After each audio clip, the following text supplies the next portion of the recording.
ఓం శ్రీ గురుభ్యో నమ. గం గణాధిపతయే నమ. శ్రీమాత్రే నమ. ఈరోజు మనము 2026 జూలై మాస ఫలితాల అంతర్భాగంగా ద్వాదశ రాశుల గోచార వివరాలు తెలుసుకుందాము.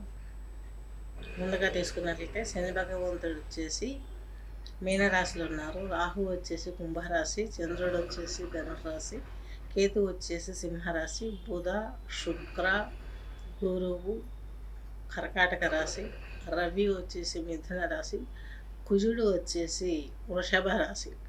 మనకు 4వ తేదీ సింహంలోకి శుక్రుడు వెళ్ళిపోతాడు జూలై. అలాగే 7వ తేదీ మిథునంలోకి వక్రించిన బుధుడు వెళ్ళిపోతాడు. కర్కాటకం నుంచి వక్రించి మళ్ళా మిథునం ప్రవేశం చేస్తాడు.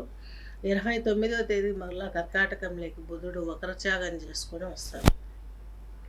17వ తేదీ సూర్యనారాయణుడు ఈ యొక్క మిథున రాశి నుంచి కర్కాటక రాశిలోకి ప్రవేశిస్తారు. ఇది గోచారం. మిథున రాశి మిథున లగ్నం తీసుకున్నట్లయితే మృగశిర నక్షత్రం 2 పాదాలు, ఆరుద్ర 4, అలాగే పునర్సు 3 పాదాలు కలిపి ఈ యొక్క మృగశిర నక్షత్రం మిథున రాశి మిథున లగ్నం కిందికి వర్తిస్తుంది. మిథున రాశి వారికి మిథున లగ్నం వారికి 3వ ఇంటిపతి అయినటువంటి రవి మీ రాశిలో ఉన్నారు. మనకు యొక్క రవి రాజగ్రహము ప్లస్ ఈయన మనకు పాపగ్రహం కాబట్టి 3వ ఇంటి అధిపతి మీ రాశిలో ఉండడం సిబ్లింగ్స్తో ప్రాబ్లమ్స్ వచ్చే అవకాశాలు కనిపిస్తున్నాయి. అలాగే రాజకీయ రంగాలలో ఉన్నవారికి, ఇండస్ట్రీ రంగాలలో ఉన్నవారికి కాస్త స్ట్రగుల్స్ పెరిగే అవకాశం కనిపిస్తుంది. ప్రస్తుతం ప్రపంచం ఉన్నటువంటి దుస్థితిలో మనం తొందరగా బయటపడలేమేమో అన్నంత ఇదిగా కనిపిస్తుంది పరిస్థితుల ప్రభావం.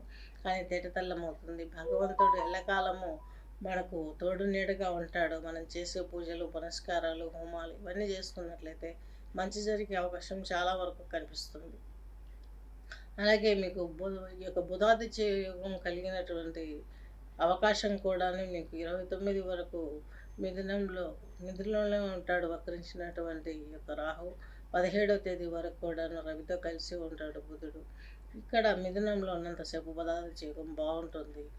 మీకు బుధ స్థానం కాబట్టి మిథున రాశి రవి అందులో ఉండడం, బుధుడుతో కలిసి ఉండడం, వక్రించినప్పటికి కూడా బుధుడు కొంచెం వెనక అంటే కొంచెం గోల్మాల్ చేసైనా సరే ఈ రాశి వాళ్ళు అంతో ఇంతో వెనుకేసుకునే అవకాశం కనిపిస్తుంది.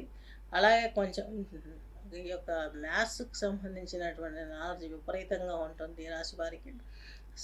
అలాగే కొంచెం ఏదైనా సరే రెస్పెక్ట్ ఇచ్చిపుచ్చుకోవడంలో వీళ్ళు బాగా పాటిస్తారు. ఏమాత్రం వాళ్ళకి రెస్పెక్ట్ తగ్గిందంటే మాత్రం వాళ్ళు స్మూత్గానే ఏ విధంగా పక్కన పెట్టాలో ఆ విధంగా పెట్టేస్తారు. మిథున రాశి మిథున. అలాగే కొంచెం ఎడ్యుకేషన్ రంగంలో ఉన్న స్టూడెంట్స్కి మాత్రం కొన్ని కష్టకాలాలు ఇప్పుడే బయటపడే అవకాశం కనిపించట్లేదు.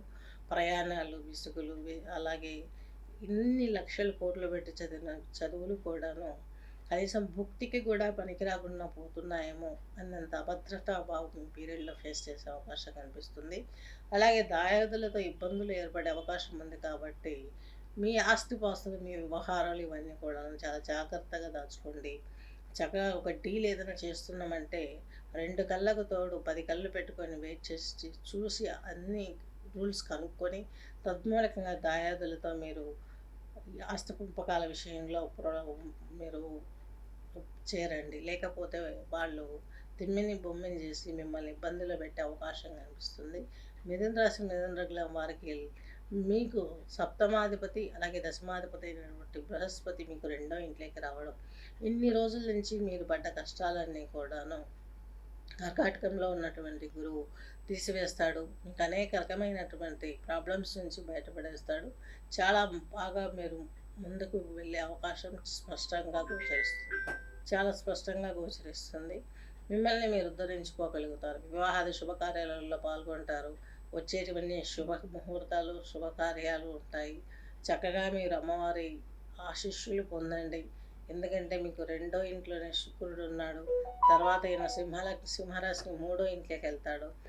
ఇప్పుడే శుక్రుడికి సంబంధించినటువంటి పూజలు ఇవి ఏవైనా ఉంటే మీరు సంప్రదిస్తే మీకు చక్కగా వివరించగలుగుతాము. దాన్ని బట్టి మీరు చేసుకోవడం ఎంతో ఉత్తమమైన అవకాశం గోచరించేటట్లు చేసుకోగలుగుతారని ఆశిస్తూ నెక్స్ట్ మీకు ఉన్నటువంటి ప్రాబ్లం ఏంటంటే మిథున రాశి మిథున లగ్నం వారికి కొంచెం దశమంలో కేతు ఉన్నాడు, దశమంలో శని భగవంతుడు ఉన్నాడు ఉద్యోగ స్థానంలో. ఈయన మీకు అష్టమాధిపతి భాగ్యాధిపతి. దీని మూలంగా అనేక రకమైనటువంటి ప్రాబ్లమ్స్ వచ్చే అవకాశాలు ఉన్నాయి కాబట్టి చాలా జాగ్రత్తగా వ్యవహరించాల్సిన అవసరం మిథున రాశి మిథున లగ్నం వారికి గోచరిస్తుంది. స్వస్తి.